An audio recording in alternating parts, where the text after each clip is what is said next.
Hello दोस्तों, क्या हाल चाल। आप देख रहे हैं वेब ज्ञान। हम क्लास 9th के साइंस चैप्टर नंबर 1 और आज जो है लेक्चर नंबर 2 है।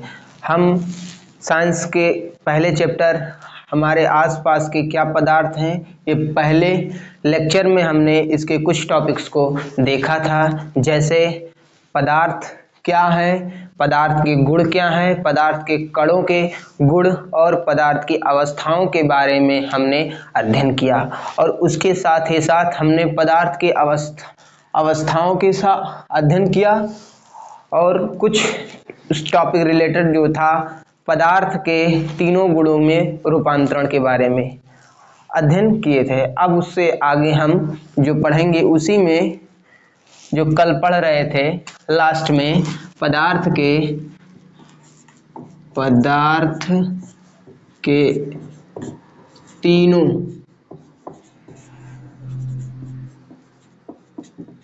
अवस्थाओं में रूपांतरण, तीनों अवस्थाओं में रूपांतरण पढ़ रहे थे। इसी में हम थे, तो इसमें हमने कुछ इसके पीछे जो पदार्थ जो है ठोस से द्रव और द्रव से गैस कैसे बनता है इसके बारे में हमने, इसके पीछे का जो लॉजिक था, इसके पीछे जो साइंस है वो हमने तो पढ़ लिया था। अब हम इसको जो है थोड़ा सिस्टमैटिक ढंग से समझा दें, वही हम समझाने जा रहे हैं। तो आप लोग थोड़ा ध्यान से देखिएगा। यहाँ पर लिखिए ठोस, यहाँ पे ठोस, यहाँ पे ठोस लिखिए और यहाँ पे द्रव लिखिए और यहाँ पे गैस लिखिए, गैस लिखिए। जब हम ठोस पदार्थ को टेम्परेचर इसका बढ़ाएंगे, टेम्परेचर इसका इंक्रीज करेंगे, तो इनके जो कण होंगे, इनके कणों के बीच जो इंटरमोलिकुलर फोर्स ऑफ अट्रैक्शन है वो क्या होगा, कम होगा। जब ये कम होगा तो इनके बीच का जो है इंटरमोलिकुलर जो स्पेस जो है वो अधिक होगा, जिससे क्या होगा, इनके कण दूर दूर जाएंगे और यह जो है ठोस से द्रव अवस्था में चेंज हो जाएंगे, ठोस से द्रव अवस्था में चेंज हो जाएंगे।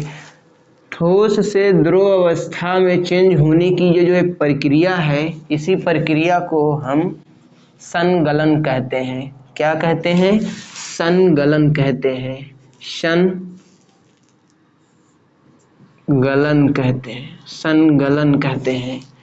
इसी को हम इंग्लिश में मेल्टिंग भी कहते हैं, इसी को मेल्टिंग कहा जाता है। अब वही काम सेम प्रोसेस किया जाएगा।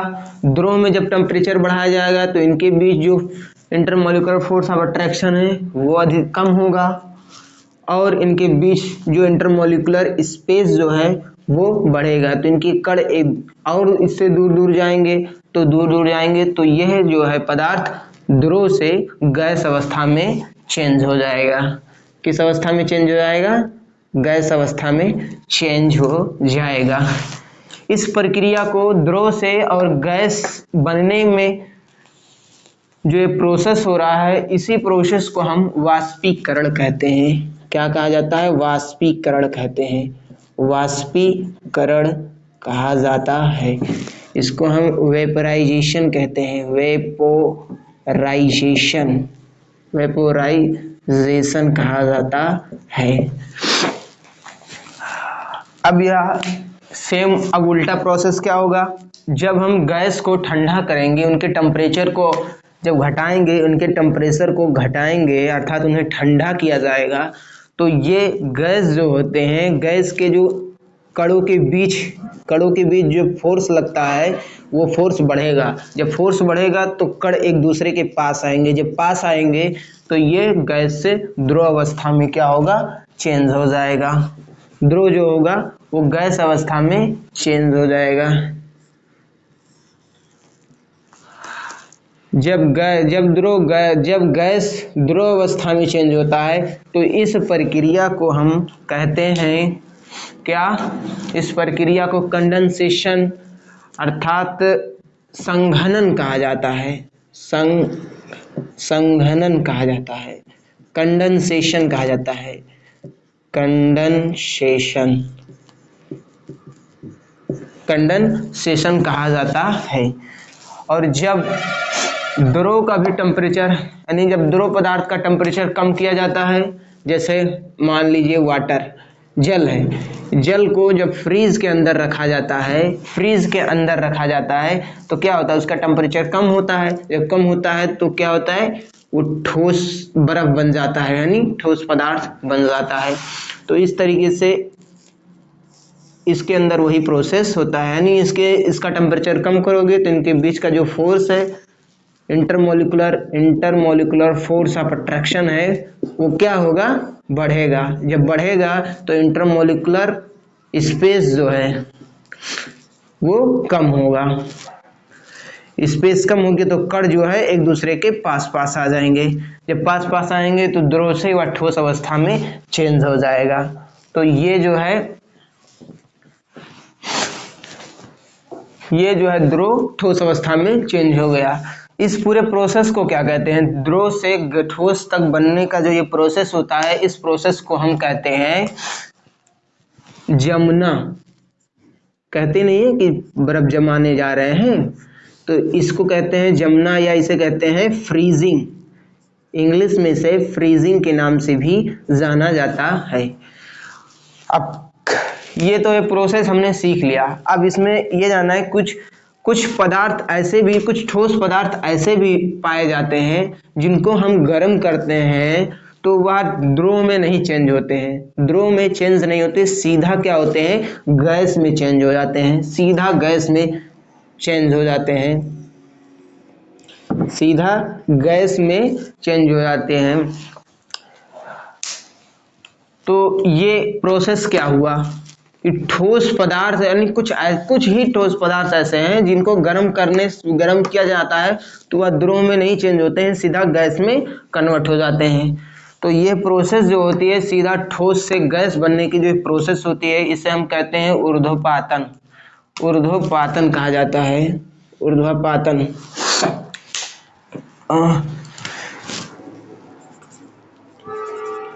ऊर्ध्वपातन कहा जाता है, या इसे इंग्लिश में हम कह देते हैं सब्लिमेशन कहा जाता है, सब्लिमेशन कहा जाता है, सब्लिमेशन कहा जाता है। और जब हम गैस को ठंडा करते हैं तो कुछ ऐसे, यानी कुछ गैसों को ऐसे ठंडा करते हैं तो वह क्या होता है, सीधा ठोस अवस्था में चेंज हो जाती है। इसे हम कहते हैं, इस प्रोसेस को जो है क्या कहा जाता है, इस प्रोसेस को हम कहते हैं निक्षेपण। निक्षेपण कहा जाता है, निक्षेपण कहा जाता है, निक्षेपण कहा जाता है।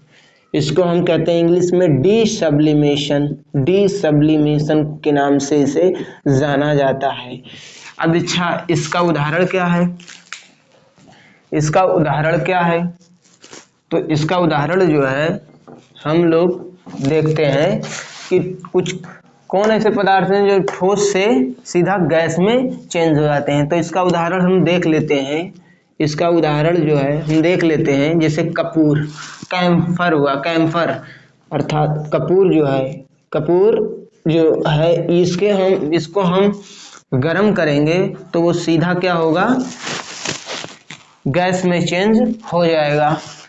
कपूर हुआ, नफ्थालीन हुआ, नेप्थालीन हुआ, नेप्थालीन हुआ, और क्या हुआ, ड्राई कार्बन डाइऑक्साइड अर्थात शुष्क बर्फ जिसे कहा जाता है, शुष्क बर्फ हुआ।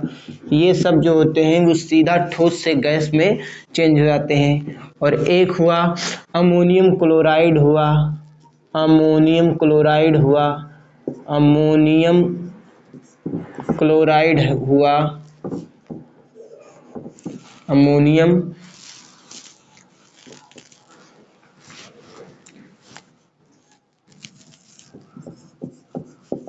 क्लोराइड हुआ। ये सब क्या होते हैं, इन सब को जो है यदि हम गर्म करते हैं तो ये सब जो है इनको गर्म किया जाता है तो ये द्रव में नहीं चेंज होते हैं, डायरेक्ट क्या होते हैं, गैस में कन्वर्ट हो जाते हैं। नफ्थालीन क्या है? नफ्थालीन जो होता है एक छोटे छोटे बॉल होते हैं, सफ़ेद सफ़ेद से बॉल होते हैं और वो क्या होते हैं, घरों में रखे जाते हैं, कपड़े में कीड़ा ना लगे। गांव देहात में इसे फिनाइन की गोली इसे बोलते हैं कुछ, कि फिनाइन की गोली रख दो तो कीड़ा नहीं लगेगा। बाथरूम में भी इसे रखा जाता है, ये नफ्थालीन की गोली होती है। और ये शुष्क बर्फ तो होता है अमोनियम क्लोराइड। तो ये सब आप लोग इसके बारे में जान गए। अब जो है हम इसको स्क्रीनशॉट ले लीजिए, फिर अगला जो है हम लोग पढ़ रहे हैं। हो गया, चलो आगे बढ़ते हैं। अब अगला जो है हम लोगों का, अगला हम जो लोगों का है पढ़ेंगे कि मेल्टिंग पॉइंट क्या होती है। इससे संबंधित 3 चीजें जो थी, मेल्टिंग पॉइंट, 3 चीजें हमें इसमें देखना है, मेल्टिंग पॉइंट क्या होती है।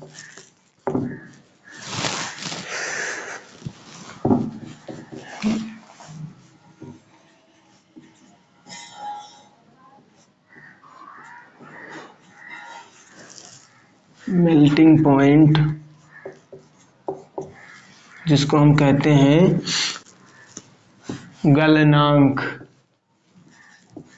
गलनांक के नाम से जाना जाता है, गलनांक बिंदु।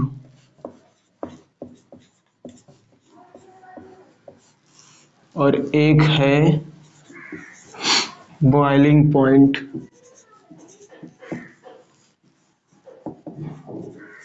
बॉइलिंग पॉइंट, बॉइलिंग पॉइंट जिसे क्वथनांक कहते हैं।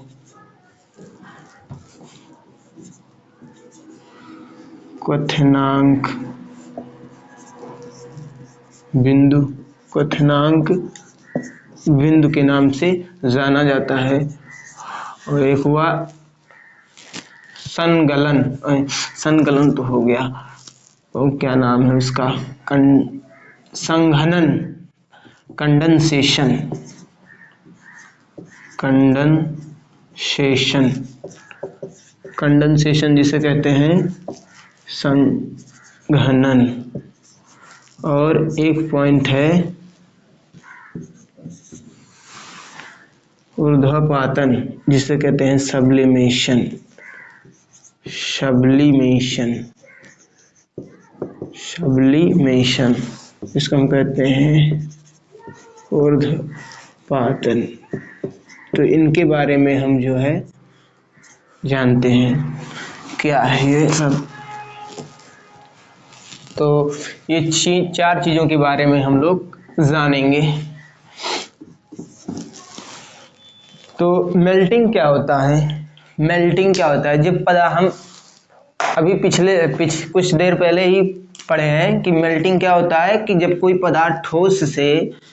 पदार्थ ठोस से द्रव में चेंज होता है तो इसी प्रोसेस को हम कहते हैं मेल्टिंग कहा जाता है। और मेल्टिंग पॉइंट क्या है, तो इसको थोड़ा समझते हैं, इसको समझने का थोड़ा प्रयास करते हैं कि जब पदार्थ को, यानी किसी भी पदार्थ को, कोई मान लो ठोस है, यानी पदार्थ को जब हम गर्म करते हैं, एक ऐसा ताप होता है, एक ऐसा ताप जिस पर पदार्थ जो है गलना प्रारंभ कर दे। एक ऐसा ताप जो होता है जिस पर पदार्थ जो होता है वो गलना प्रारंभ कर दे, गलना प्रारंभ कर दे, उसी ताप को ही हम कहते हैं गलनांक बिंदु। एक ऐसा टेम्परेचर होगा जिस पर जो है क्या होता है, एक ऐसा टेम्परेचर जिस पर वो पदार्थ जो है गलना प्रारंभ कर दे, उसी को कहते हैं हम गलनांक बिंदु। अब एक गलनांक बिंदु, जैसे जल का गलनांक बिंदु कितना होता है, जल जो है, जल का गलनांक बिंदु कितना है, 0 डिग्री सेंटीग्रेड। ठोस पदार्थ कितने जो है उसका टेम्परेचर 0 डिग्री सेंटीग्रेड था। जैसे इसका टेम्परेचर बढ़ना स्टार्ट होगा, यहाँ से जैसे स्टार्ट करोगे मतलब 0 तक है, जैसे ही उसको टेम्परेचर और मिलेगा वो ठोस से जो है तुरंत द्रव अवस्था में चेंज होने लगेगा। तो वही उसकी जो पॉइंट है, उसी पॉइंट को हम कहते हैं उसका गलनांक बिंदु। तो ये होता है, यानी पदार्थ जिस टेम्परेचर पर गलना प्रारंभ कर देता है, उसे ही उस पदार्थ का गलनांक बिंदु कहा जाता है। बॉइलिंग पॉइंट क्या है? बॉइलिंग पॉइंट होता है कि एक ऐसा टेम्परेचर होता है, एक ऐसा टेम्परेचर जिस पर वस्तु जो है, द्रव जो है, जिस पर द्रव जो है उबलना प्रारंभ हो जाए, उबलना प्रारंभ हो जाए। यानी एक ऐसा टेम्परेचर आएगा, कोई द्रव है, उसका एक फिक्स टेम्परेचर होगा कि यदि इतना हम टेम्परेचर देते जा रहे हैं, किसी द्रव को हम क्या होता है टेम्परेचर देते जा रहे हैं, टेम्परेचर इंक्रीज करते जाते हैं। एक ऐसा समय आएगा, एक ऐसा ताप मिलेगा जो है जिस पर यह द्रव जो है वो उबलने लगेगा, अर्थात वो गैस में परिवर्तित होने लगेगा, गैस में, द्रव से गैस में जाना प्रारंभ कर देगा। तो जिस टेम्परेचर पे ये प्रक्रिया हो रही है, उसी टेम्परेचर को ही गलनांक क्वथनांक बिंदु के नाम से जाना जाता है। यानी कि जब द्रव किसी एक ऐसे ताप पर, जब द्रव किसी ताप पर उबलना प्रारंभ कर दे, तो उस ताप को उस द्रव का गलनांक बिंदु या बॉइलिंग पॉइंट के नाम से जाना जाता है। ये बात हुआ गलनांक पॉइंट क्या है और मेल्टिंग पॉइंट क्या है और बॉइलिंग पॉइंट क्या है। अब हम कंडेंसेशन के बारे में जानेंगे। तो कंडेंसेशन क्या होता है? कंडेंसेशन में होता है कि जब द्रव जो है, जब द्रव गैस में परिवर्तित हो जाता है, जब द्रव, यानी जब कोई द्रव, जब गैस जो है ठंडा होकर द्रव में परिवर्तित हो जाता है, तो इसी प्रक्रिया को ही हम कहते हैं संघनन, कंडेंसेशन के नाम से जाना जाता है। और इसको कंडेंसेशन को परिभाषित ऐसे ही कर सकते हैं कि जब कोई गैस ठंडा होकर द्रव में परिवर्तित हो जाता है, तो इस प्रक्रिया को कंडेंसेशन के नाम से या संघनन के नाम से जाना जाता है। सब्लिमेशन क्या है? सब्लिमेशन में ये होता है कि जब कोई ठोस पदार्थ को गर्म करने पर, जब कोई ठोस पदार्थ को गर्म किया जाता है, तो वह द्रव में बिना परिवर्तित हुए गैस अवस्था में डायरेक्ट परिवर्तित हो जाते हैं। तो उस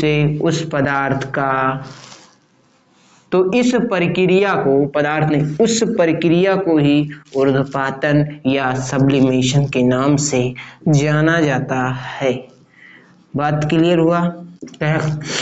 मैंने कहा क्या कि जब कोई ठोस पदार्थ को गर्म किया जाता है, तो वह द्रव में चेंज ना होकर डायरेक्ट गैस अवस्था में चेंज हो जाता है। तो इस प्रक्रिया को ही सब्लिमेशन के नाम से या ऊर्ध्वपातन के नाम से जाना जाता है।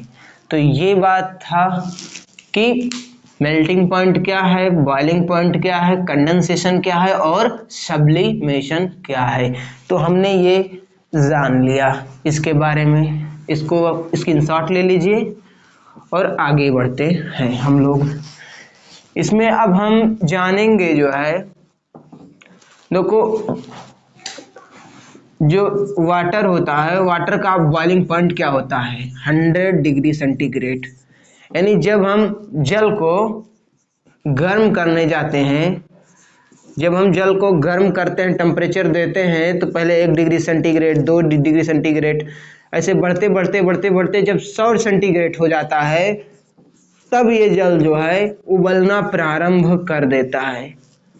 उसी को उसी टेम्परेचर को, जिस टेम्परेचर पर उबलना प्रारंभ कर दे, उसी को हम कहते हैं क्वथनांक बिंदु। तो ये बात था। और बर्फ जो है 0 सेंटीग्रेड, बर्फ जो होता है वो उसका 0 सेंटीग्रेड पर वो उसकी टेम्परेचर होता है, लेकिन 0 से जैसे बढ़ाओगे तुरंत गलना प्रारंभ हो जाएगा। इसका गलनांक बिंदु क्या होगा, 0। तो हर एक चीज, हर एक वस्तु का अपना एक गलनांक बिंदु होता है और एक क्वथनांक बिंदु होता है। तो ये हो गया। चलो अब आगे बढ़ते हैं। अब हम जानेंगे विभिन्न तापमापी स्केल के बारे में पढ़ेंगे। वेरियस टेम्परेचर स्केल के बारे में पढ़ेंगे। वेरियस यानी विभिन्न प्रकार के तापमापियों के बारे में पढ़ेंगे। विभिन्न प्रकार के तापमापी के बारे में हम लोग पढ़ेंगे।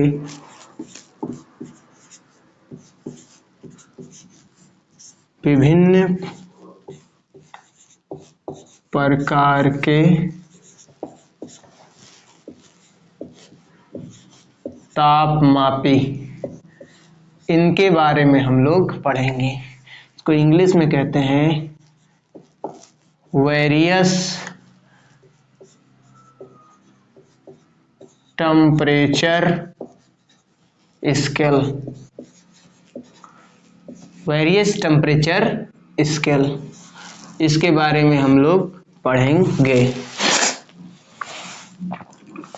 तो ये क्या होता है, जैसे हम जो है क्लास 9th में 3 टेम्परेचर स्केल के बाद 3 टेम्परेचर स्केल जो होते हैं उसके बारे में हम पढ़ेंगे। एक तो होता है सेल्सियस, सेल्सियस के बारे में पढ़ेंगे।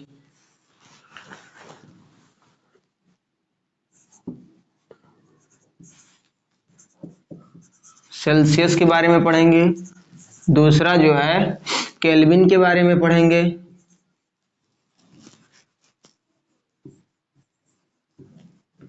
केल्विन के बारे में पढ़ेंगे। और तीसरा जो है फ़ारेनहाइट के बारे में पढ़ेंगे।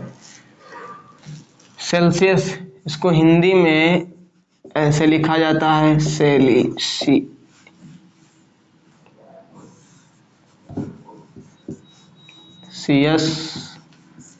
और इसको केल्विन को ऐसे लिखा जाता है,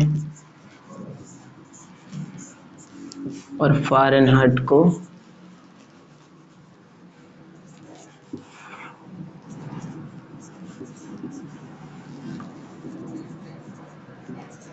ऐसे लिखा जाता है। इसको जो है सेल्सियस को हम जो है, सेल्सियस को हम C से रिप्रेजेंट करते हैं। इसको जो है हम सेंटीग्रेड C से रिप्रेजेंट करते हैं, और केल्विन को हम K से रिप्रेजेंट करते हैं, और इस फ़ारेनहाइट को है F से रिप्रेजेंट, कैपिटल F से रिप्रेजेंट किया जाता है। तो इसके बारे में हम थोड़ा पढ़ेंगे। इसके बारे में कुछ फार्मूले हैं, इन्हीं से रिलेटेड वो पढ़ेंगे। फार्मूला नंबर 1 क्या है, K बराबर C प्लस 273.15 ये होता है। ये एक फार्मूला है इनके बारे में। और एक दूसरा फार्मूला है जिसको हम कहते हैं F, कैपिटल F बराबर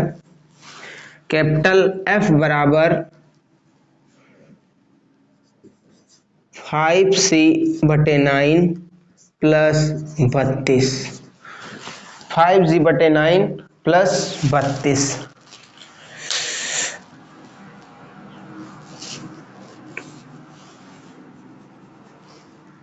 9/5 है ये 9/5 है, 9/5 है।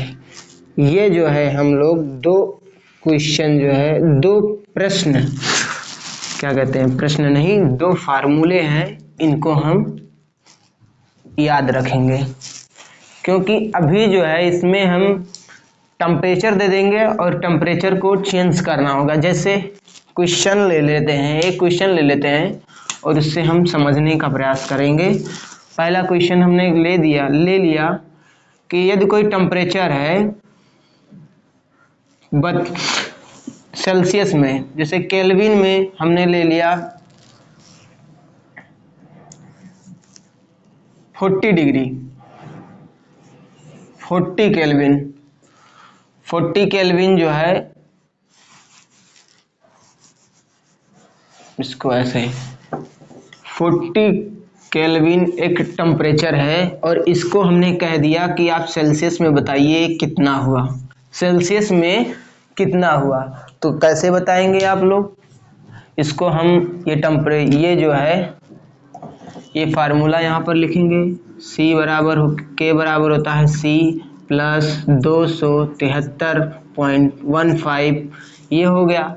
अब K की वैल्यू तो है, K बराबर इसमें दिया है, C हमें निकालना है, तो हम पहले क्या करेंगे, C इधर लिखेंगे और यहाँ K माइनस 273.15 को हम इधर ले गए और C बराबर K के स्थान पे रख दिए और यहाँ पर हम लिख दिए 273.15, यहाँ पर लिख दिए। अब इसको हम इनमें घटाएंगे तो क्या है, 40 इसमें घट जाएगा तो बचेगा क्या, माइनस 233.15 सेंटीग्रेड। तो ये होता है इसका कन्वर्जन, ये होता है कन्वर्जन। इसी तरीके से हम दे दें, दूसरा पॉइंट हमने दे दिया कि यदि फ़ारेनहाइट में, जैसे आप जो है, आप लोग जब कभी भी बुखार लगता है तो जाते हैं मेडिकल पे, जब जाते हैं अपना बुखार चेक करवाने, फीवर हो जाता है तो बुखार चेक करवाने जाते हैं, तो क्या होता है, वो कहीं बताता है कि मान लो 104 डिग्री, 104 डिग्री बताएगा कि 104 डिग्री आपके पास फ़ारेनहाइट जो है वो वहाँ पर बताएगा। उस जो मशीन जो होती है, टेम्परेचर जो थर्मामीटर जो होता है उसमें जो है 104 डिग्री बताएगा, 104 डिग्री बताता है। तो कैसे हम पता करें कि ये सेल्सियस में इसका कितना मान होगा, इसकी वैल्यू जो है सेल्सियस में क्या होगी? तो इसको हम कन्वर्ट करते हैं, इसको कन्वर्ट करेंगे, कैसे करेंगे, ये जो फार्मूला है इस फार्मूले में रख देंगे, इस फार्मूले में ये F का वैल्यू है और ये हमें C निकालना है। तो कैसे हम 104 C को निकालना है, तो पहले लिखेंगे F बराबर 9C/5 प्लस 32, यहाँ पर हम जो है F 9C/5 F माइनस 32 और इधर ले गए तो 9C बराबर 5F माइनस 32, यहाँ पर हम C की वैल्यू निकालेंगे 5F माइनस 32/9, ये वैल्यू इसकी निकल गई। अब हम इसमें जो है F की वैल्यू रखेंगे, इसको मिटा दे रहे हैं और हम इसमें F की वैल्यू को पुट करेंगे, देखेंगे क्या इसका आंसर आ रहा है। तो ये है C बराबर 5F माइनस 32/9। अब F की वैल्यू रखेंगे तो F की वैल्यू क्या है, F की वैल्यू है 104 माइनस 32/9, 104 है ना, 104 रख दिए और अब जो है 5 है, 104 में से 32 निकालोगे तो कितना बचेगा? 10 में 3 निकाल दोगे तो 7, और ये है 9। 9 से काटेंगे तो 9 कम 9, 9 8 72, 8 पंचे 40, तो C बराबर क्या है? 40 डिग्री सेंटीग्रेड। तो ये जो होता है सेल्सियस में जो है इसका टेम्परेचर निकल गया। तो इस तरीके से हम जो है टेम्परेचर को ज्ञात करेंगे, कन्वर्जन करेंगे। विभिन्न जो है एक टेम्परेचर स्केल से दूसरे टेम्परेचर स्केल में लाना है, तो इसी का हम सहारा लेंगे। अब जैसे आपसे कोई पूछ ले, जैसे मान लो यहाँ से केल्विन दिया है तो सेल्सियस निकल जाएगा, सेल्सियस दिया है केल्विन में निकल जाएगा, फारेनहाइट दिया है तो सेल्सियस में, सेल्सियस दिया है तो फारेनहाइट में आप लोग निकाल सकते हैं। अब हम जैसे केल्विन में अगर कोई चीज दे दी जाए और इसे फारेनहाइट में निकालना हो तो कैसे निकालेंगे? बहुत सिंपल है, बस एक फार्मूला हमें थोड़ा सा बनाना पड़ेगा।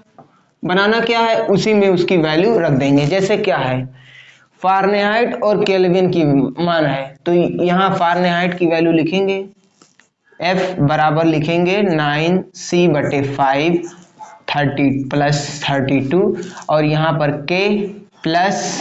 K is equal to C + 273 1.5, C की वैल्यू निकालेंगे और K - 273 1.5 यानी 0.15। अब इसी C की वैल्यू जो है, इसको जो है समीकरण 1, इसको समीकरण 2 मान लीजिए। समीकरण 2 को समीकरण 1 में रख देंगे, अपना इसको रख देंगे तो इसकी जो F की वैल्यू है, F बराबर क्या होगा?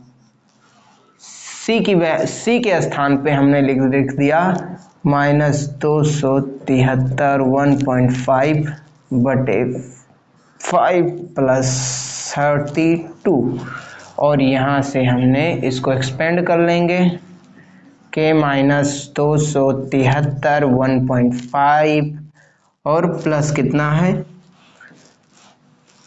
10, 5 दूना 10 पाते 15, 5 दूना 10 पाते 15 1 16 और इस बटे 5।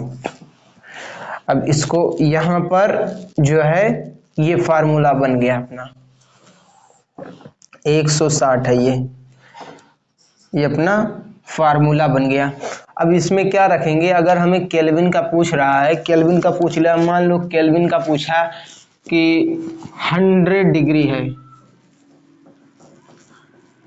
मान लो केल्विन जो है दे रहा है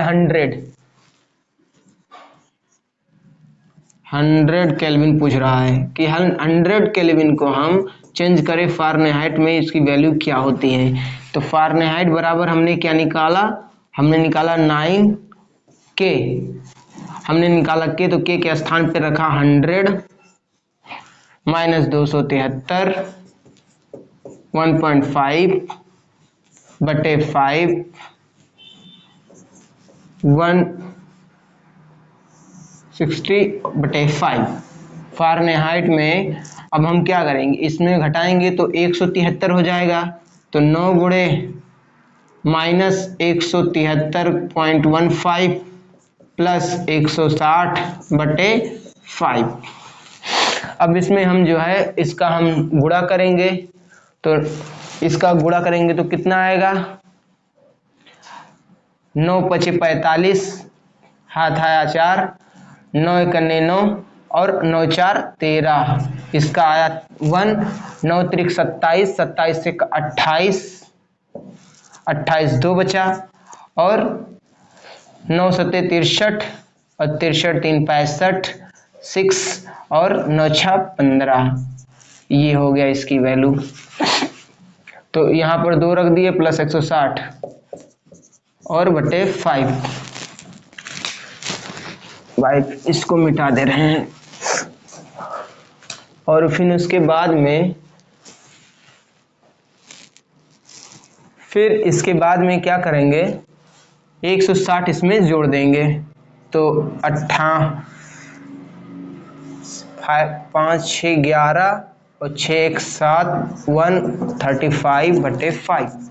यहाँ से इसे काट देंगे, क्या आएगी वैल्यू, 5 15, 2 बचा, 5 चौक 20, 5 चौक 20, फिर 5 15, 3 5 36, 5 7 35, यानी फ़ारेनहाइट में इसकी वैल्यू आई 343.37 फ़ारेनहाइट, ये इसकी वैल्यू आई।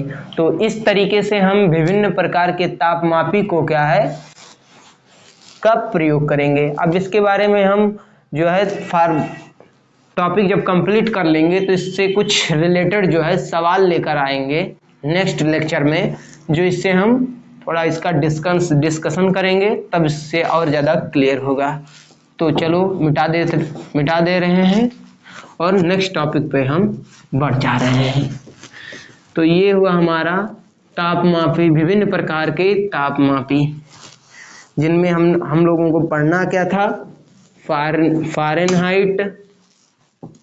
फ़ारेनहाइट, केल्विन और सेल्सियस के बारे में हम लोगों को पढ़ना था। अब हम लोग पढ़ने वाले हैं गुप्त ऊष्मा के बारे में। गुप्त ऊष्मा क्या है? गुप्त ऊष्मा जिसे हम कहते हैं लेटेंट हीट।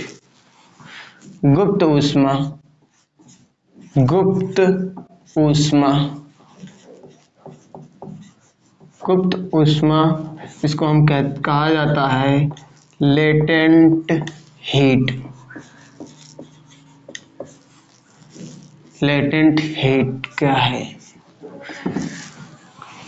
लेटेंट हीट क्या होता है, इसके बारे में हम लोग जानने वाले हैं। यानी गुप्त ऊष्मा होता क्या है। जब हम थोड़ा इसे समझने का प्रयास कीजिए कि जो बर्फ होता है, बर्फ का जो टुकड़ा होता है, कोई बर्फ का टुकड़ा है, ये ले लीजिए हम, और ये जब ये बर्फ स्टेट में होता है, यानी जब ये बर्फ होता है तो इसका जो टेम्परेचर कितना होता है, 0 डिग्री सेंटीग्रेड। इसका टेम्परेचर जो होता है वो 0 सेंटीग्रेड होता है, यानी 0 डिग्री सेल्सियस होता है इसका। जब ये इसे खुला रखा जाता है तो ये गलता जाता है, मतलब गलना प्रारंभ हो जाता है।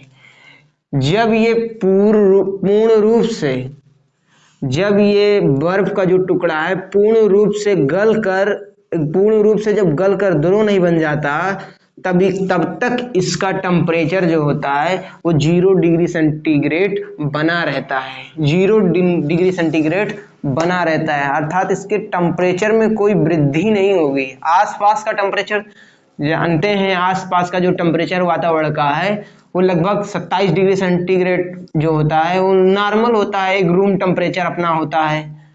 तो रूम टेम्परेचर पर तो ये रखोगे तो ये गलना प्रारंभ होता है, तो ये गलना प्रारंभ हो जाएगा, लेकिन तब तक नहीं है इसका टेम्परेचर जो है पदार्थ का, जो बर्फ का नहीं, तब तक टेम्परेचर ये बढ़ेगा जब तक कि वह पूर्ण रूप से गल ना जाए।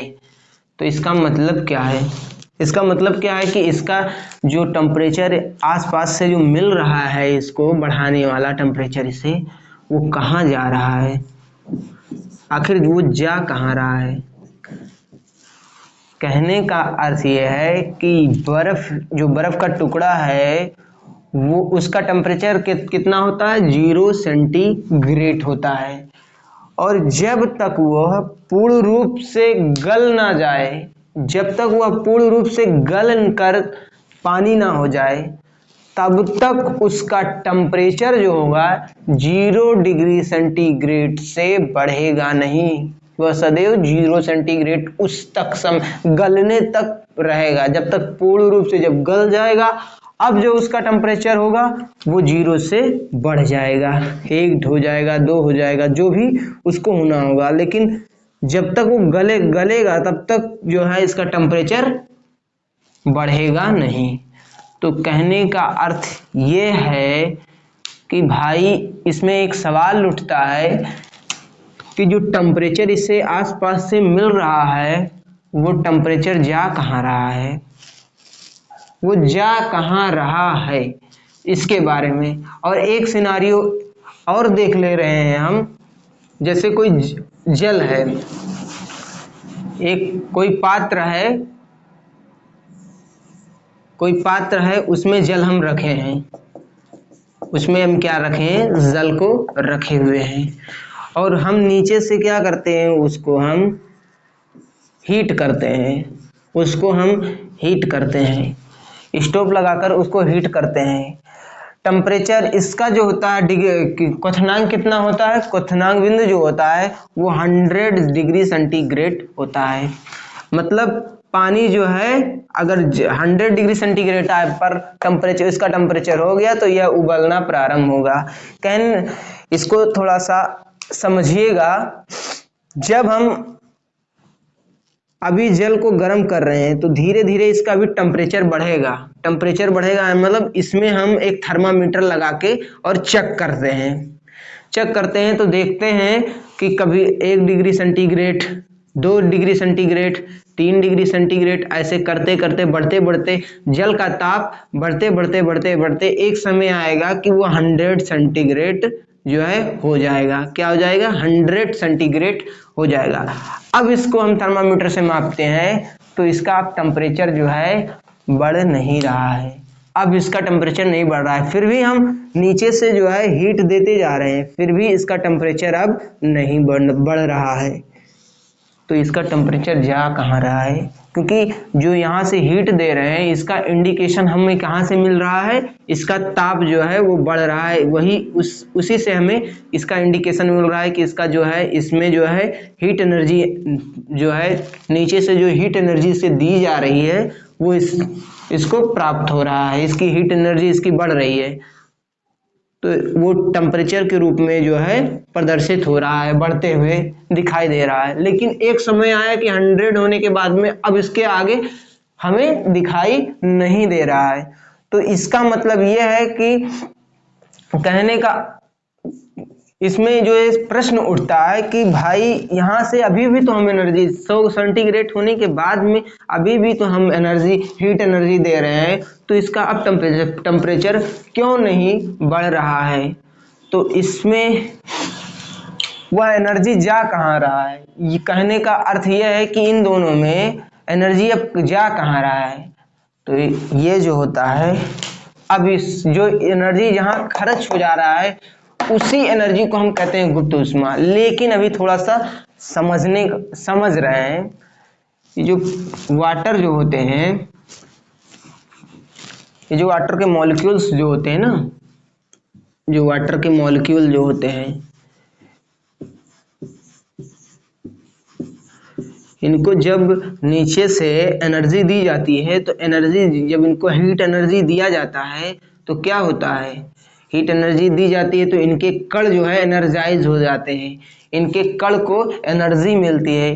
पहले तो एनर्जी मिलती है कि वह पहले मिलती जाती है तो इनका टेम्परेचर बढ़ता है, तो धीरे धीरे क्या होता है 100 सेंटीग्रेड पे अपने आप जब पहुंच जाता है। अब एनर्जी जो होती है इसको क्या काम करती है, इनके बीच की जो फोर्स लगता है, कणों के बीच में जो इंट्रामोलिकुलर फोर्स ऑफ अट्रैक्शन जो कार्य करता है, उस फोर्स को तोड़ने का काम करती है।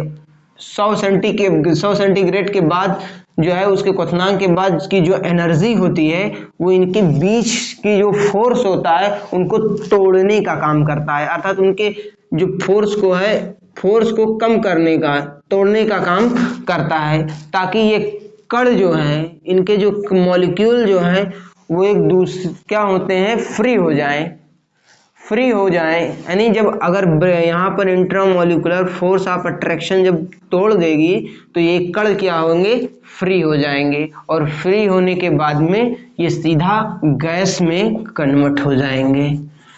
तो जब 100 सेंटीग्रेड यानी जब जल को 100 सेंटीग्रेड तक गर्म हो जाता है, उसके बाद भी गर्म करते हैं, तो उस प्रक्रिया में क्या होता है, द्रव जो होता है, जल जो होता है वो भाप बनने तक उसमें वो एनर्जी जो है खर्च हो जाती है। यानी जो एनर्जी हम एक्स्ट्रा देते नहीं है वो एनर्जी जल से भाप बनने तक जो है क्या होती है, खर्च हो जाती है। और जब वह जल पूर्ण रूप से भाप बन जाता है तब जाके उसका टेम्परेचर जो है बढ़ता है, तब जाके उसका टेम्परेचर बढ़ता है। और यही एनर्जी इसी तरीके से ठोस में होता है कि जो बर्फ होता है उस बर्फ 0 सेंटीग्रेड था, लेकिन जब गलना प्रारंभ किया तो वह क्या बनने लगा, जल में परिवर्तित होने लगा। और जब जल में परिवर्तित होने लगेगा तो इनके भी कणों के मध्य जो फोर्स रहेगा उन फोर्स को ये क्या करेगा, ब्रेक करता रहेगा तो ये जल में परिवर्तित होता रहता है। और ये क्या होगा कि जब तक ये जल में पूर्ण रूप से परिवर्तित नहीं हो जाएगा तब तक इसका टेम्परेचर बढ़ेगा नहीं। तो क्या होता है, जो बर्फ से जल तक बनने में जो ये प्रोसेस हो रहा है, इसी प्रोसेस में जो है जो एनर्जी खर्च हो जा रही है उसी एनर्जी को हम कहते हैं गुप्त ऊष्मा, लेटेंट हीट। तो ये बात समझ में आई कि लेटेंट हीट किसे कहते हैं, गुप्त ऊष्मा किसे कहते हैं। तो बात ये हुई। अब गुप्त ऊष्मा दो तरीके से है, यहाँ पर देख ली, यहाँ पर आपने देखा दो, चलो इसको स्क्रीनशॉट ले लीजिए और इसको हम मिटा दे रहे हैं। अब ये गुप्त ऊष्मा होती है वो दो तरीके से होती है। एक तो हमने ठोस से द्रव में बदलते समय गुप्त ऊष्मा खर्च होती है, और एक द्रव से गैस बनने में जो है एनर्जी खर्च होती है, उसी एनर्जी को हम गुप्त ऊष्मा कहते हैं। यानी दो चीजें हुई ना, एक हुई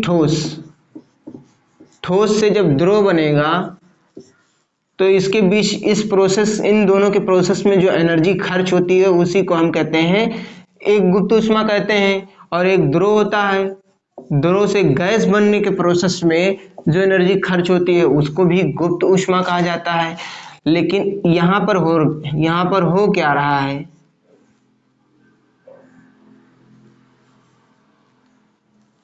यहाँ पर जो है मेल्टिंग हो रही है, और यहाँ पर मेल्टिंग हो रही है,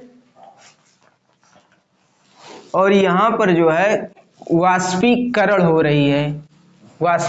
यहाँ पर मेल्टिंग का प्रोसेस हो रहा है, यहाँ पर वाष्पीकरण का प्रोसेस हो रहा है।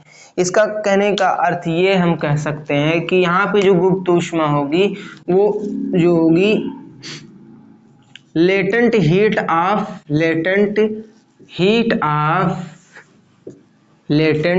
Of fusion. फ्यूजन क्या है, बस वही एकदम प्रोसेस वही है, मतलब ठोस से द्रव बनने की जो प्रक्रिया होती है उसी को फ्यूजन भी कहा जाता है, मेल्टिंग भी कहा जाता है, और हिंदी में से संगलन भी कहा जाता है। तो इसमें जो एनर्जी खर्च होती है उसे लेटेंट हीट ऑफ फ्यूजन कहा जाता है, और इसमें जो द्रव से गैस बनने की प्रक्रिया में जो एनर्जी खर्च होती है उसे लेटेंट हीट ऑफ वेपराइजेशन कहा जाता है। क्या कहा जाता है, वेपराइजेशन, लेटेंट हीट ऑफ